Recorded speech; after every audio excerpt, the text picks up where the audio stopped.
ఇప్పుడు city round up చూద్దాం.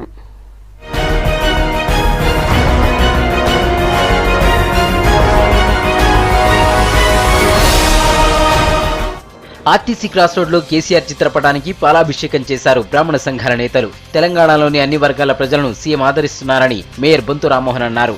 బ్రాహ్మణుల అభివృద్ధికి మరింత కృషి చేస్తామన్నారు మేయర్. మల్కన్గిరి ఎన్కౌంటర్ బూటకమన్నారు తెలంగాణ ప్రజాస్వామిక వేదిక సభ్యులు. గిరిజన హక్కుల కోసం పోరాడుతున్న వారిని చిత్రహింసలు పెట్టి చంపారన్నారు. ఎన్కౌంటర్ పై సుప్రీంకోర్టు సిట్టింగ్ జడ్జితో న్యాయ విచారణ జరిపించాలని డిమాండ్ చేశారు టీడీఎఫ్ నేతలు.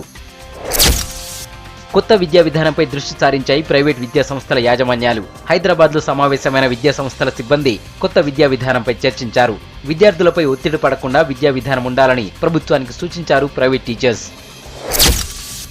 ఫీజు రియంబర్స్మెంట్ బకాయిలు చెల్లించాలని తెలంగాణ విద్యార్థి రాజ్యం నేతలు ఆందోళన బాటపట్టారు. ఓయూ ఆర్ట్స్ కాలేజీ నుంచి తార్నాక చౌరస్తా వరకు ర్యాలీ తీశారు. విద్యార్థుల ఫీజు బకాయిలు వెంటనే చెల్లించాలని డిమాండ్ చేశారు విద్యార్థి సంఘం నేతలు.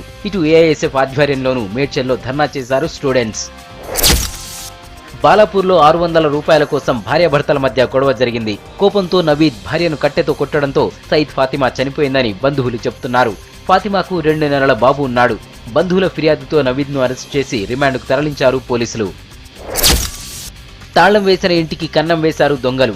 గండిపేట మండలం బండ్లగూడలో నివాసం ఉంటున్న సాఫ్ట్వేర్ ఇంజనీర్ బాక్రీ ఇంట్లోంచి బంగారు ఆభరణాలు, విలువైన వస్తువులు ఎత్తుకెళ్లారు. ఇంట్లోని వాళ్లు ఆసుపత్రికి వెళ్లి వచ్చేలోపే ఇల్లు గుల్ల చేశారు ఘరానా దొంగలు.